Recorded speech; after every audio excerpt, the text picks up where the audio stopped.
Welcome to my channel. ಆಸೆ ನಿನ್ನ ಜೊತೆ ಇಂದಿನ ಸಂಚಿಕೆಯಲ್ಲಿ ಏನೆಲ್ಲ ಆಗ್ತಾ ಇದೆ ಅಂತ ಈ ವಿಡಿಯೋದಲ್ಲಿ ನೋಡೋಣ.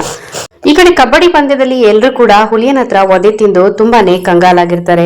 ಸೋತ್ರೆ ನಾವು ಹುಲಿಯನ್ ಮಾತನ್ನ ಕೇಳ್ಕೊಂಡು ಬದುಕಲೇಬೇಕು, ಆಮೇಲೆ ಅವರ ಕಡೆಯವರು ನಮ್ಮ ಮನೆಗೆ ನುಗ್ತಾರೆ, ನಾವ್ ಹೆಂಗಮ್ಮ ಧೈರ್ಯ ಮಾಡೋದು ಅಂತ ಹೇಳಿ ಊರಿನ ಜನ ಶಾಂತಿ ಮತ್ತು ರಂಗನಾಥ್ ಅವ್ರ ಮುಂದೆ ಕೇಳ್ತಾ ಇದ್ದಾಗ ಆಗ ಹುಲಿಯ ಜೋರಾಗಿ ನಗ್ತಾ ಇರ್ತಾನೆ. ಆಗ ಅಜಿತ್ ಕೋಪ ಮಾಡ್ಕೊಂಡು, ಥೂ ನಾಚಿಕೆ ಆಗಲ್ವೇನ್ರು ನಿಮ್ಗೆಲ್ಲ, ಇಂಥ ಬಂಡ್ ಬಾಳನ್ನ ಬದುಕ್ತಾ ಇದೆಯಲ್ಲ. ಯುದ್ಧದಲ್ಲಿ 3 ತರ ಜನ ಇರ್ತಾರೆ. ಗೆದ್ದವನು ಗೆದ್ದ ಅಂತ ಅನ್ಸ್ಕೊಂಡ್ರೆ ಸೋತವನು ಸೋತ ಅಂತ ಅನ್ಸ್ಕೊಳ್ತಾರೆ. ಆದ್ರೆ ಯುದ್ಧನೇ ಮಾಡದೆ ಸುಮ್ನೆ ನಿಂತಿರ್ತಾರಲ್ಲ ಅಂಥವ್ರನ್ನು ಅಂತ ಅಜಿತ್ ಹೇಳೋಕೆ ಬಂದಾಗ ಅಂಥವ್ರನ್ನ ಟೊಯ್ಯಪಂದ್ರ ಅಂತ ಕರೀತಾರೆ ಅಂತ ಸೂರ್ಯ ಹೇಳ್ದಾಗ, ಸೂರ್ಯ ಅಲ್ರಿ ನಿಮ್ಗೋಸ್ಕರ ನಾವು ಹೋರಾಡ್ತಾ ಇದೀವಿ ಅಲ್ಲ ರೀ, ನಮ್ಗೋಸ್ಕರ 2 ಕೈ ಜೊತೆಗಾಗೋದಿಲ್ವೇನ್ರಿ ಅಂತ ಸೂರ್ಯ ಕೇಳಿದಾಗ, ನಮ್ಮನ್ನ ಕ್ಷಮಿಸ್ಬಿಡಿ ರಂಗಣ್ಣ ಅಂತ ಊರಿನ ಜನ ಕೇಳ್ತಾ ಇದ್ರೆ, ಛೀ ನಿಮ್ದೊಂದು ಜನ್ಮಾನ ಅಂತ ಹೇಳ್ಬಿಟ್ಟು ರಂಗನಾಥ್ ಮತ್ತು ಶಾಂತಿ ಹೇಳ್ತಾರೆ. ಇನ್ನು ಶ್ರವಣ್, ನಾನು ಸತ್ರು ಪರವಾಗಿಲ್ಲ, ಈ ಆಟಕ್ಕೆ ನಾನು ಬರ್ತೀನಿ ಅಂತ ಹೇಳ್ತಿದ್ದಾಗ ರವಿ ಕೂಡ ನಾನು ಅಷ್ಟೇ, ಸೋತು ಲಕ್ಕಿ ಮುಂದೆ ನಿಂತ್ಕೊಳ್ಳೋದಕ್ಕಿಂತ ಸತ್ತು ಸಮಾಧಿ ಆಗೋದೇ ಒಳ್ಳೇದು ಅಂತ ಹೇಳಿದ್ರೆ, ಗೆಳೆಯ ನಿನ್ಗೋಸ್ಕರ ಪ್ರಾಣನೇ ಕೊಡ್ತೀವಿ ಅಂತ ಯಾವಾಗ್ಲೂ ಹೇಳ್ತಾ ಇದ್ದೆ, ಇವತ್ತು ಪ್ರಾಣ ತ್ಯಾಗ ಮಾಡೇ ಬಿಡ್ತೀನಿ ಕೊಡೋ ಅಂತ ಚೇತನ್ ಕೂಡ ಮುಂದೆ ಬರ್ತಾನೆ. ನಂತರ ರೆಫರಿ ರೆಡಿ ಆದ್ರ 5 ಜನ ಇದ್ದೀರಾ, ಇನ್ನೂ 2 ಬೇಕಲ್ವಾ, ಸಬ್ಸ್ಟಿಟ್ಯೂಟ್ ಇಲ್ಲ ಅಂತಂದ್ರೆ ಮ್ಯಾಚ್ ಕ್ಯಾನ್ಸಲ್ ಮಾಡ್ತೀನಿ, ಹುಲಿಯನ್ ಟೀಮ್ ವಿನ್ ಅಂತ ಘೋಷಣೆ ಆಗುತ್ತೆ ಅಂತ ರೆಫರಿ ಹೇಳ್ತಾ ಇದ್ದಾಗ ಆ ಹುಲಿಯ ಜೋರಾಗಿ ನಗ್ತಾ ಇರ್ತಾನೆ. ನಂತರ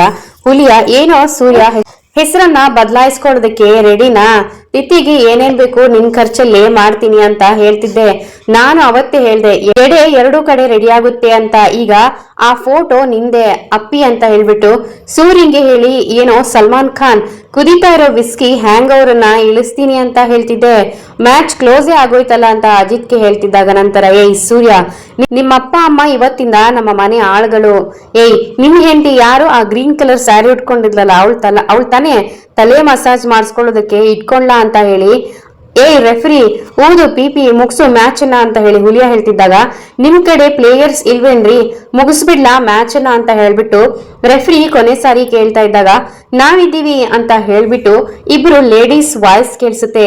ನಂತರ ಅದು ನೋಡಿದ್ರೆ ಮೀನಾ ಮತ್ತು ಭೂಮಿ ಇಬ್ರು ಕೂಡ ಡ್ರೆಸ್ ಚೇಂಜ್ ಮಾಡ್ಕೊಂಡು ಕಬಡ್ಡಿ ಡ್ರೆಸ್ ನ ಹಾಕೊಂಡು ಮ್ಯಾಚ್ಗೆ ರೆಡಿಯಾಗಿ ಬಂದಿರ್ತಾರೆ. ಭೂಮಿ ಮತ್ತೆ ಮೀನಾ ಒಂದು ಅಖಾಡದಲ್ಲಿ ನಿಂತ್ಕೊಳ್ತಾರೆ. ಆಗ ಸೂರ್ಯ ಬಂದು, ಭೂಮಿ ಮೀನಾ ನೀವಾ ಅಂತ ಹೇಳಿ ಕೇಳಿದಾಗ, ಗಂಡನ್ನ ಸೋಲೋದಕ್ಕೆ ಬಿಡ್ದಿರೋ ಹೆಣ್ಣೆ ನಿಜವಾದ ಹೆಂಡತಿ ಸಾಹೇಬ್ರೆ ಅಂತ ಹೇಳಿ ಭೂಮಿ ಅಜಿತ್ಗೆ ಹೇಳಿದ್ರೆ, ಮಹಾದೇವನ ಜೊತೆಯಲ್ಲಿ ಇದ್ರೆ ಹೆಣ್ಣು ಮಹಾಸತಿ, ಕಾಳರುದ್ರನ ಜೊತೆ ಇದ್ರೆ ಅವಳು ಭದ್ರಕಾಳಿನೋ ಚಂಡಿನೋ ಆಗ್ತಾಳೆ ಅಂತ ಮೀನಾ ಹೇಳಿದಾಗ, ಚಾಮುಂಡಿನೋ ಆಗ್ತೀವಿ ಅಂತ ಭೂಮಿ ಕೂಡ ಹೇಳ್ತಾಳೆ. ಆಗ ರೆಫರಿ ಪಿಪಿಯನ್ನ ಓದಿ ರೆಡಿ ಏನ್ರಿ ಅಂತ ಕೇಳಿದಾಗ ಅಜಿತ್ ಆ ಕಡೆಯಿಂದ ಮುಂದೆ ಬಂದು, ಏನಾಯ್ತು ಪೊಲೀಸಪ್ಪ ಅಂತ ಕೇಳಿ ಸೂರ್ಯ ಹೇಳಿದಾಗ ಆಗ ಅಜಿತ್, ನಾನ್ ಎಲ್ಲರಿಗೂ ಕಾಮ ಹಾಕಿ ಬರ್ತೀನಿ, ನೀವು ಪುಲಿಸ್ ಸ್ಟಾಪ್ ಅನ್ನ ಇಟ್ಬಿಡಿ ಅಂತ ಹೇಳಿ ಅಜಿತ್ ಸೂರ್ಯನ್ಗೆ ಹೇಳ್ತಾರೆ. ನಂತರ ಅಖಾಡಕ್ಕೆ ಇಳಿತಾನೆ. ಹೊಡೆಸ್ಕೊಂಡಿರೋ ಪ್ರತಿ ಏಟನ್ನ ಕೂಡ ವಾಪಸ್ ಕೊಡ್ತಾ ಇರ್ತಾರೆ. ಹುಲಿ ಒಬ್ಬನನ್ನ ಬಿಟ್ಟು ಹಾಗೆ ಎಲ್ಲರನ್ನ ಕೂಡ ಕೆಡವಿ ವಾಪಸ್ ತನ್ನ ಅಂಗಳಕ್ಕೆ ಬಂದು ನಿಂತ್ಕೊಳ್ತಾರೆ. ನಂತರ ಅಜಿತ್ ಎಲ್ಲರನ್ನು ಹೊಡೆದು ಬಂದು, ನಿನ್ನನ್ನ ಮಾತ್ರ ಬಿಟ್ಟು ಬಂದಿದ್ದೀನಿ, ಯಾಕೆ ಗೊತ್ತಾ ಹುಲಿಯ, ಲಂಕೆಗೆ ಬೆಂಕಿ ಇಟ್ಟು ಬಂದ ಹನುಮಂತನಿಗೆ ಅವತ್ತೇ ರಾವಣನನ್ನ ಹೊಡೆಯೋ ಶಕ್ತಿ ಇತ್ತು, ಆದ್ರೆ ರಾವಣನನ್ನ ಹೊಡಿಬೇಕಾಗಿದ್ದು ರಾಮ, ಅದು ಒಂದೇ ಕಾರಣಕ್ಕೆ ಹನುಮ ಸುಮ್ನೆ ವಾಪಸ್ ಆಗಿದ್ದು. ಇವತ್ತು ಅದೇ ಚರಿತ್ರೆ ಇಲ್ಲಿ ಮರುಕಳಿಸುತ್ತೆ, ಇವತ್ತು ನಿನ್ನನ್ನ ಹೊಡೆಯೋನು ನನ್ನ ಗೆಳೆಯ ಸೂರ್ಯ ಅಂತ ಹೇಳಿ ಅಜಿತ್ ಹೇಳ್ತಾರೆ. ಹುಲಿಯನನ್ನ ಹೊಡಿ ಬಾ ಅಂತ ಹೇಳ್ಬಿಟ್ಟು ಅಜಿತ್ ಸೂರ್ಯನಿಗೆ ಆಮಂತ್ರಣ ಕೊಡ್ತಾರೆ. ನಂತರ ಸೂರ್ಯ ಹೋಗ್ಬಿಟ್ಟು ಹುಲಿಯನ ಮುಂದೆ ನಿಂತ್ರೆ, ಬಜಾರಲ್ಲಿ ಎಂತೆಂತ ಹೀರೋಗಳನ್ನ ಮಣ್ಣು ಮುಗಿಸಿ ಇಲ್ಲಿದ್ದೀನಿ ಅಂತ ಗೊತ್ತಾ ಅಂತ ಹೇಳ್ಬಿಟ್ಟು ಹುಲಿಯ ಹೇಳ್ತಾ ಇದ್ದಾಗ, ಅದೇ ಮಣ್ಣಿಂದ ಚಿಗುರೊಡ್ಕೊಂಡು ಬಂದಿರೋ ಹೀರೋ ಕಣೋ ನಾನು, ನೋಡೇ ಬಿಡೋಣ ಬಾರೋ ಅಂತ ಹೇಳಿ ಸೂರ್ಯ ಕೂಡ ಹುಲಿಯನ್ನ ಅಖಾಡಕ್ಕೆ ಇಳಿಯೋಕೆ ಕರಿತಾ ಇರ್ತಾರೆ. ನಂತರ ಹುಲಿಯ ಅಖಾಡಕ್ಕೆ ಇಳಿತಾ ಇದ್ದಾಗೇನೆ ಸೂರ್ಯ ಅಟ್ಯಾಕ್ ಮಾಡೋದಕ್ಕೆ ನೋಡ್ತಾರೆ. ಸೂರ್ಯನ ಕೈಗೆ ಸಿಕ್ಕಾಪಟ್ಟೆ ಒದೆ ತಿಂತಾನೆ ಹುಲಿಯ, ಆದ್ರೆ ಅಜಿತ್ ಮೇಲೆ ಬಿದ್ರು ಕೂಡ ಅಜಿತ್ ಅವನ್ ಮೈಮನ್ನ ಮುಟ್ಟೋದಿಲ್ಲ. ಹಾಗೇನೆ ಸೂರ್ಯನ ಮುಂದೆ ತಳ್ತಾ ಇರ್ತಾನೆ. ಕೊನೆಗೆ ಆ ಹುಲಿಯಂಗೆ ಸೂರ್ಯ ಸಿಕ್ಕಾಪಟ್ಟೆ ಹೊಡೆದು ಮೀನಾ ಕೈಯಿಂದನೂ ಸೂರ್ಯ ಹುಲಿಯಂಗೆ ಹೊಡೆಸ್ತಾರೆ. ಭೂಮಿ ಕೈಯಿಂದ ಅಜಿತ್ ಕೂಡ ವಧೆಗಳನ್ನ ಕೊಡಿಸ್ತಾರೆ. ನಂತರ ಹುಲಿಯ ವಧೆ ತಿಂದು ಸುಸ್ತಾಗಿ ಬಿದ್ದೋಗ್ತಾನೆ. ಕೊನೆಗೆ ಅಜಿತ್ ಮತ್ತು ಸೂರ್ಯ ಇಬ್ರು ಸೇರ್ಕೊಂಡು ಹುಲಿಯನ್ನ ಹೊಡೆಯೋದಕ್ಕೆ ಅಂತ ಹೋಗ್ತಾರೆ. ಆಗ ಹುಲಿಯ, ಬಾಸ್ ಸಾಕು ಬಾಸ್, ನಿಮ್ಮ ಜಾಗವನ್ನ ನಿಮ್ಗೇನೆ ಬಿಟ್ಕೊಡ್ತೀನಿ ಅಂತ ಹೇಳಿ ಹುಲಿಯ ಕಡೆಗನು ಶರಣಾಗ್ಬಿಡ್ತಾನೆ. ನಂತರ ಅಜಿತ್ ಮತ್ತೆ ಸೂರ್ಯ ಕುಟುಂಬದವರು ಎಲ್ಲರೂ ಕೂಡ ಖುಷಿಯಿಂದ ಕುಣಿತಾರೆ.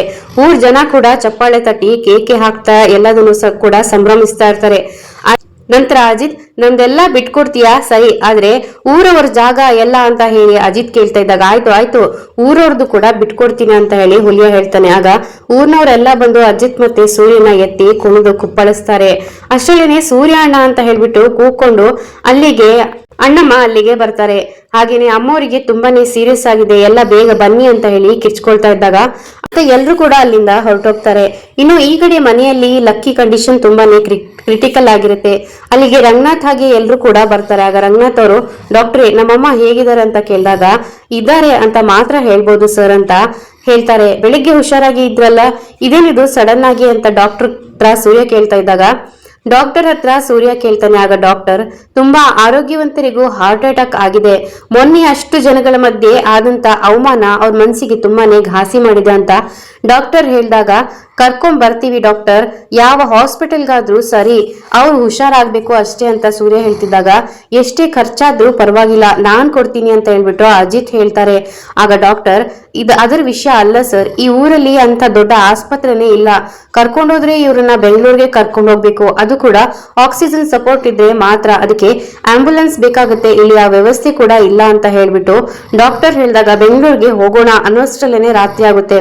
ಅದು ಅಲ್ದೇನೆ ಸಿಕ್ಕಾಪಟ್ಟೆ ಟ್ರಾಫಿಕ್ ಅನ್ನ ದಾಟಿ ಬೇರೆ ಹೋಗ್ಬೇಕು ಅಂತ ಶ್ರವಣ್ ಮತ್ತೆ ರಾಮನಾರಾಯಣ್ ಹೇಳ್ತಿದ್ದಾಗ ಅಲ್ಲ ಬೇರೆ ಏನ್ ಮಾಡ್ಬೋದು ಡಾಕ್ಟರ್ ಅಂತ ಹೇಳ್ಬಿಟ್ಟು ಶಾಂತಿ ಕೇಳ್ತಾರೆ. ಆಗ ಡಾಕ್ಟ್ರೇ ದೇವರೇ ಕಾಪಾಡಬೇಕು, ಆದಷ್ಟು ಬೇಗ ಅವ್ರನ್ನ ಎಷ್ಟು ಬೇಗ ಸಾಧ್ಯನೋ ಅಷ್ಟು ಬೇಗ ಕರ್ಕೊಂಡು ಹೋಗಿ, ಅವ್ರ ಆಯುಸ್ಸೇನಾದ್ರೂ ಗಟ್ಟಿ ಇದ್ರೆ ಆದಷ್ಟು ಬೇಗ ಬದುಕುಳಿತಾರೆ, ಇಲ್ಲ ಅಂತ ಹೇಳಿದ್ರೆ ಅಂತ ಡಾಕ್ಟರ್ ಹೇಳ್ತಿದ್ದಾಗ ಡಾಕ್ಟರ್ ಪ್ಲೀಸ್ ಡಾಕ್ಟರ್ ನಿಮ್ಗೆ ಕೈ ಮುಗಿದು ಕೇಳ್ಕೊಳ್ತೀವಿ, ಏನಾದ್ರೂ ಮಾಡಿ ಹೇಗಾದ್ರೂ ಮಾಡಿ ನಮ್ಮ ಅಜ್ಜಿಯನ್ನ ಉಳಿಸ್ಕೊಡಿ ಡಾಕ್ಟ್ರೆ ಅಂತ ಕೈ ಮುಗಿದು ಸೂರ್ಯ ಕೇಳ್ಕೊಳ್ತಾ ಇದ್ದಾಗ ಈಗಾಗ್ಲೇ ಕೈ ಮೀರಿ ಹೋಗಿದೆ ಅಂತ ಹೇಳ್ಬಿಟ್ಟು ಡಾಕ್ಟರ್ ಹೇಳ್ತಾರೆ. ನಂತರ ಸೂರ್ಯ ಅಳ್ತಾ ಲಕ್ಕಿಯ ಕಾಲತ್ರ ಕೂತಾಗ ಅಜಿತ್ ಅವರ ಹೆಗಲ ಮೇಲೆ ಕೈ ಇಟ್ಟು ಸಮಾಧಾನ ಮಾಡ್ತಾರೆ. ಇನ್ನು ಸೂರ್ಯ ಲಕ್ಕಿ ಯಾಕೆ ಜೀವನದಲ್ಲಿ ನನಗೆ ಗೆಲ್ಲೋದನ್ನ ಹೇಳ್ಕೊಟ್ಟಿದ್ದೆ ನೀನು, ನಾನು ಗೆದ್ದಿರೋದನ್ನ ನೀನು ನೋಡ್ದೆ ಹೊರಟೋಗ್ಬಿಟ್ಯಾ ಲಕ್ಕಿ, ನಾನು ಗೆದ್ದಿರೋದನ್ನ ನೋಡ್ದೆ ಸೋತು ಹೋಗ್ಬೇಡ ಲಕ್ಕಿ, ನೀನು ಇದು ನಿನ್ಗೋಸ್ಕರ ತಂದಿರುವ ಗೆಲುವು, ನಿನ್ಗೋಸ್ಕರ ಗೆದ್ದ ಗೆಲುವು ಲಕ್ಕಿ, ಎದ್ದೇಳು ಲಕ್ಕಿ, ಒಂದೇ ಒಂದ್ಸರಿ ಕಣ್ ತೆರೆದು ನೋಡ್ಬಿಡು, ಈ ಗೆದ್ದಿರುವ ಮೊಮ್ಮಗನನ್ನ ನೋಡು ಲಕ್ಕಿ ದಯವಿಟ್ಟು ಅಂತ ಹೇಳಿ ಸೂರ್ಯ ಲಕ್ಕಿ ಹತ್ರ ಕೂತ್ಕೊಂಡು ತುಂಬಾನೇ ಅಳ್ತಾ ಇದ್ದಾಗ ಶಾಂತಿ ಮತ್ತು ರಂಗನಾಥ್ ಅವರು ಕೂಡ ಕಣ್ಣೀರ್ ಹಾಕ್ತಾ ಇರ್ತಾರೆ. ಹಾಗೇನೆ ಸೂರ್ಯ ಲಕ್ಕಿ ಬೇಡ ಬಿಟ್ಟು ಹೋಗ್ಬೇಡ ಲಕ್ಕಿ ಅಂತ ಹೇಳಿ ಅಳ್ತಾ ಇದ್ದಾಗ ಅಜಿತ್ ಅವನಿಗೆ ಸಮಾಧಾನ ಮಾಡೋಕೆ ಪ್ರಯತ್ನ ಪಡ್ತಾರೆ. ಲಕ್ಕಿ ಹೋರಾಡು ಲಕ್ಕಿ, ಯಾವ ಜಾಗದಲ್ಲಿ ಯಮದೂತರು ನಿಂತಿದ್ದಾರೋ ಆಸೆಯನ್ನ ತೋರಿಸಿ ನಿನ್ಗೆ ಬಾ ಅಂತ ಕರೀತಿದ್ದಾರೋ ಆ ಪಾಶ ಹಾಕಿ ನಿನ್ನನ್ನ ಎಳಿತಾ ಇದ್ದಾರೋ ಗೊತ್ತಿಲ್ಲ, ಎದ್ದೇಳು ಲಕ್ಕಿ, ಅದನ್ನೆಲ್ಲದನ್ನು ಬಿಡಿಸ್ಕೊಂಡು ನೀನು ಬರ್ಲೇಬೇಕು, ದಯವಿಟ್ಟು ಒಂಟಿ ಮಾಡಬೇಡ ಪ್ಲೀಸ್ ಲಕ್ಕಿ. ಅಮ್ಮ ಅಂದ್ರೆ ಏನು ಅಂತ ಗೊತ್ತಾಗೋಕ್ಕೂ ಮುಂಚೆನೆ ಅಮ್ಮನಿಂದ ದೂರ ಆದವನು ನಾನು, ನನ್ನ ಅಮ್ಮಂಗಾಗಿ ಈ ಮೊಮ್ಮಗನನ್ನ ಮಗನಾಗಿ ಸಾಕಿದ್ಯಾ ನೀನು, ಈ ತಬ್ಬಲಿಯನ್ನ ಹೆಬ್ಬುಲಿಯಾಗಿ ಮಾಡಿದ್ಯಾ, ಬಿಟ್ಟೋಗ್ಬೇಡ ಕಣಮ್ಮ ಅಂತ ಸೂರ್ಯ ಗೋಳಾಡ್ತಾ ಇದ್ದಾಗ ಆಗ ಶ್ರವಣ್ ಸೂರ್ಯ ಏನಪ್ಪ ಮಾತಾಡ್ತಾ ಇದೀಯಾ ನೀನು ಅಂತ ಕೇಳಿದಾಗ ಎಲ್ಲ ಮಕ್ಕಳ ಬಾಯಲ್ಲಿ ಮೊದಲು ಅಮ್ಮ ಅಂತ ಬಂದ್ರೆ ನಮ್ ಸೂರ್ಯನ ಬಾಯಲ್ಲಿ ಮಾತ್ರ ಅಜ್ಜಿ ಅಂತ ಬರುತ್ತೆ, ಇವನು ಅನಿಷ್ಟ ಅಂತ ದೂರ ಮಾಡಿದವ್ರ ಮುಂದೆನೆ ಅವನು ಅದೃಷ್ಟದ ಕೂಸು ಅಂತ ಹೇಳಿ ಸಾಕಿ ಪ್ರೂವ್ ಮಾಡಿದವಳು ನಮ್ಮಮ್ಮ ಅಂತ ರಂಗನಾಥ್ ಅವರು ಹೇಳ್ತಾರೆ. ಇನ್ನು ಸೂರ್ಯ ಅಂದ್ರೆ ಲಕ್ಕಿ ಎದ್ದೇಳು, ಮೇಲೆ ಡ್ರಾಮಾ ಇಲ್ಲ ಸಾಕು, ಆಮೇಲೆ ನಾನೇ ಇರೋದಿಲ್ಲ ನೋಡು, ಎದ್ದೇಳು, ಆಚೆ ವಾಕಿಂಗ್ ಹೋಗೋಣ ಹೇಳು ಅಂತ ಹೇಳ್ಬಿಟ್ಟು ಸೂರ್ಯ ಲಕ್ಕಿನ ಎಬ್ಸೋ ಪ್ರಯತ್ನ ಮಾಡ್ತಾನೆ ಇರ್ತಾನೆ. ಸೂರ್ಯ ಸಮಾಧಾನ ಮಾಡ್ಕೊ ಅಂತ ಅಜಿತ್ ಹೇಳಿದಾಗ ಆಗಲ್ಲ ಅಂತ ಹೇಳಿ ಜೋರಾಗಿ ಕಿರ್ಚ್ಕೊಂಡ್ಬಿಡ್ತಾನೆ ಸೂರ್ಯ. ನಂತರ ಆಗೋದಿಲ್ಲ ಪೊಲೀಸಪ್ಪ, ಆಗಲ್ಲ, ಈ ಲಕ್ಕಿ ತಮಾಷೆ ಮಾಡ್ತಾ ಇದ್ಯಾ ನೋಡು, ನಾನ್ ಹೇಳ್ತಾ ಇದ್ದೀನಿ, ಸುಮ್ನೆ ಎದ್ರೆ ಸರಿ, ಇವಾಗ ನೀನೇನಾದ್ರೂ ಈ ದೇಹನ ಬಿಟ್ಟು ಹೊರಟೋದ್ರೆ ನಾನ್ ನಿನ್ ಹಿಂದೆನೆ ಬರ್ತೀನಿ ಅಂತ ಸೂರ್ಯ ಹೇಳ್ತಿದ್ದಾಗ ಹಾಗೆಲ್ಲ ಮಾತಾಡ್ಬೇಡ್ರಿ ಅಂತ ಮೀನಾ ಹೇಳಿದಾಗ ಮೀನಾ ಆಗ್ತಾ ಇಲ್ಲ ಕಣೆ, ನೋಡೆ ಇಲ್ಲಿ ಹೆಂಗ್ ಮಲಗಿದಾಳೆ ಈ ಸೂರ್ಯನ ಬಿಟ್ಟು ಅಂತ ಹೇಳಿ ಸೂರ್ಯ ತುಂಬಾನೇ ಬೇಜಾರ್ ಮಾಡ್ಕೊಂಡು ಗೋಳಾಡ್ತಾ ಇರ್ತಾರೆ. ನಂತರ ರಂಗನಾಥ್ ಅವರು ಸೂರ್ಯ ಅವಳು ಇನ್ನು ಹೇಳೋದಿಲ್ಲ ಕಣೋ ಅಂತ ಅಳ್ತಾ ಇದ್ದಾಗ ರಾಯರೇ ಸಮಾಧಾನ ಮಾಡ್ಕೊಳ್ಳಿ, ಧೈರ್ಯ ಕೆಡಬೇಡಿ ಅಂತ ಹೇಳ್ಬಿಟ್ಟು ರಾಮನಾರಾಯಣ್ ಹೇಳ್ತಿದ್ದಾಗ ನನ್ ಧೈರ್ಯ ಎಲ್ಲ ನನ್ನ ಮಗ ಸ್ವಾಮಿ, ಅವನೇನಾದ್ರೂ ಕೊರಗಿದ್ರೆ ನಾನು ಪೂರ್ಣವಾಗಿ ಕುಸ್ದಿ ಹೋಗ್ತೀನಿ, ಅವನು ಸೃಷ್ಟಿ ಮಾಡ್ಕೊಂಡಿರೋ ಪ್ರಪಂಚದಲ್ಲಿ ಬದುಕಿರುವ ಜೀವಗಳು ಕೆಲವೊಬ್ರು, ಅದರಲ್ಲಿ ಮುಖ್ಯವಾಗಿ ಇದ್ದವರು ನನ್ನ ಅಮ್ಮ ಒಬ್ರು, ಅವಳೇ ನಮ್ಗೆ ಕೈ ಕೊಟ್ಟು ಹೋದ್ರೆ ಅವನು ಅವನು ನಮ್ ಕೈ ಬಿಟ್ಟು ಹೊರಟೆ ಹೋಗ್ತಾನೆ, ಮತ್ತೆ ಅವನ್ನ ಕರ್ಕೊಂಬರಕ್ಕೆ ಸಾಧ್ಯನೇ ಇಲ್ಲ ಸರ್, ಸಾಧ್ಯನೇ ಇಲ್ಲ ಅಂತ ರಂಗನಾಥ್ ಅವ್ರು ಕೂಡ ತುಂಬಾನೇ ಬೇಜಾರ್ ಮಾಡ್ಕೊಂಡು ಅಳ್ತಾ ಇರ್ತಾರೆ. ನಂತರ ಸೂರ್ಯ ಅಡ್ಗೆ ಮನೆಗೆ ಹೋಗ್ಬಿಟ್ಟು ತಟ್ಟೆಗೆ ಊಟನ ಹಾಕೊಂಬಂದು, ಏ ಲಕ್ಕಿ ಎದ್ದೇಳು ಮೇಲೆ, ನಾನು ನಿದ್ದೆಯಲ್ಲಿ ಹಸು ಅಂತ ಕನ್ವರ್ಸ್ತಾ ಇದ್ರು ಎದ್ದೇಳು ಬಂಗಾರ ಅಂತ ಎಪ್ಸಿ ನನ್ನ ತೊಡೆ ಮೇಲೆ ಕೂಸ್ಕೊಂಡು ಊಟ ಮಾಡಿಸ್ತಾ ಇದ್ದೆ ಅಲ್ವಾ, ಇದೇ ಉಪ್ಪು ತುಪ್ಪ ಅನ್ನ ಇದೇ ಅಂಗಳದಲ್ಲಿ ಇದೇ ಅಂಗೈಯಲ್ಲಿ ತಿನ್ಸಿದ್ಯಾ, ನನ್ಗೆ ತುಂಬಾ ಹೊಟ್ಟೆ ಹಸಿತಾ ಇದೆ, ಎದ್ದೇಳು ಲಕ್ಕಿ, ದಯವಿಟ್ಟು ಒಂದೇ ಒಂದ್ ತುತ್ತನ್ನ ತಿನ್ಸು, ಎದ್ದೇಳು ಲಕ್ಕಿ ಅಂತ ಹೇಳ್ಬಿಟ್ಟು ಸೂರ್ಯ ಅಳ್ತಾ ಇರ್ತಾನೆ. ಸೂರ್ಯ ನನ್ಗೆ ತುಂಬಾ ಹೊಟ್ಟೆ ಹಸಿತಾ ಇದೆ ಲಕ್ಕಿ, ಎದ್ದೇಳು, ನಂಗೆ ಒಂದೇ ಒಂದ್ ತುತ್ತನ್ನ ತಿನ್ಸ್ಬಿಡು ಅಂತ ಹೇಳಿ, ನೀನೇನಾದ್ರೂ ಇವಾಗ ಎದ್ದಿಲ್ಲ ಅಂದ್ರೆ ನಾನೇ ನಿನ್ ಕೈ ಹಿಡ್ದು ಎಬ್ಬರಿಸ್ಬಿಡ್ತೀನಿ ಅಷ್ಟೇ ಅಂತ ಲಕ್ಕಿ ಕೈಯನ್ನ ಹಿಡ್ಕೊಂಡು ಸೂರ್ಯ ತಳ್ಳಾಡ್ತಾ ಇರ್ತಾನೆ. ನಂತರ ಅಜಿತ್ ಸೂರ್ಯ ಅಂತ ಹೇಳಿ ಗದರ್ ಬಿಡ್ತಾನೆ. ಹಾಗೇನೆ ನಿನ್ ಜೊತೆ ಇರೋದಕ್ಕೆ ಆಗದೆ, ನಿನ್ನ ಬಿಟ್ಟು ಹೋಗೋದಕ್ಕೂ ಆಗದೆ ನರಳಾಡ್ತಾ ಇರುವ ಈ ಜೀವಕ್ಕೆ ನರಕವನ್ನ ತೋರಿಸ್ತಾ ಇದೀಯಾ, ಹೋಗೋದಕ್ಕೆ ಹೇಳು ಸೂರ್ಯ, ನೆಮ್ಮದಿಯಾಗಿ ಹೋಗ್ಲಿ, ನಿನ್ನ ಅಪ್ಪಣೆಗೋಸ್ಕರ ಕಾಯ್ತಾ ಇದ್ದಾರೆ, ಒಂದ್ಸರಿ ಹೋಗು ಅಂತ ಹೇಳಿ ಕಳಿಸ್ಬಿಡು ಅಂತ ಹೇಳಿ ಅಜಿತ್ ಒಲ್ಲದ ಮನ್ಸಿಂದ ಹೇಳಿದಾಗ, ಆಗೋದಿಲ್ಲ, ನನ್ ಎಲ್ಲಿಗೂ ಲಕ್ಕಿನ ಕಳ್ಸೋದಿಲ್ಲ, ನನ್ಗೆ ಲಕ್ಕಿ ಬೇಕು ಅಂತ ಹೇಳಿ ಸೂರ್ಯ ಹಠ ಹಿಡಿತಾ ಇದ್ದಾಗ, ಸೂರ್ಯ ಸ್ವಲ್ಪ ಕಂಟ್ರೋಲ್ ಮಾಡ್ಕೊ, ನಿನ್ ನೋವು ಇಲ್ಲೆಲ್ಲರಿಗೂ ಅರ್ಥ ಆಗತ್ತೆ ಅಂತ ಶ್ರವಣ್ ಹೇಳ್ತಾ ಇದ್ದಾಗ, ಪ್ಲೀಸ್ ಕಣೋ ಅಂತ ರವಿ ಕೂಡ ಹೇಳಿದಾಗ, ಕಮಾನ್ ಸೂರ್ಯ ಅವರೇ, ಹುಟ್ಟು ಸಾವು ಎಲ್ಲರಿಗೂ ಇದ್ದಿದೆ ಅಲ್ವಾ ಅಂತ ಶ್ರುತಿಯವರು ಸಮಾಧಾನ ಮಾಡ್ತಾ ಇರ್ತಾರೆ. ರೀ ಸತ್ಯವನ್ನ ಒಪ್ಕೊಳ್ರಿ ಅಂತ ಮೀನಾ ಹೇಳ್ತಾ ಇರ್ತಾಳೆ. ಆಗ ಸೂರ್ಯ ಅಂದ್ರೆ ಏನ್ ನಿಮ್ಮೆಲ್ಲರ ಮಾತಿನ ಅರ್ಥ, ಇವತ್ತು ಒಂದು ಕ್ಷಣ ಏನಾದ್ರೂ ಸೋತ್ರೆ ಈ ಜನ್ಮದಲ್ಲಿ ಮಹಾಮಾತೆಯನ್ನ ನಾನು ಮತ್ತೆ ನೋಡೋದಕ್ಕೆ ಆಗೋದಿಲ್ಲ, ನಿಮ್ಗೆಲ್ಲ ಏನ್ ಗೊತ್ತು ಅಂತ, ನನ್ ಹಸು ಅಂದಾಗ ನನ್ಗೆ ಅನ್ನಪೂರ್ಣೇಶ್ವರಿ ಆದವಳು, ಕೈಯಲ್ಲಿ ಕೋಲನ್ನ ಹಿಡ್ಕೊಂಡು ಜ್ಞಾನವನ್ನ ಕಲಿಸಿದ ಸರಸ್ವತಿ ಇವಳು, ಮೊಲದ ತರ ಮೂಲೆಯಲ್ಲಿ ಕೂತಿದ್ದವನ್ನ ಸಿಂಹದ ತರ ಎದೆ ಎತ್ತಿ ಹೋರಾಡೋ ತರ ಮಾಡಿದವಳು ಇವಳು. ಇವತ್ತು ನಾನು ಏನಾದ್ರೂ ಇವಳನ್ನ ಕಳ್ಕೊಂಡ್ಬಿಟ್ರೆ ನನ್ನ ದೊಡ್ಡ ಶಕ್ತಿನೇ ಮುರಿದು ಬಿದ್ದಾಗತ್ತೆ.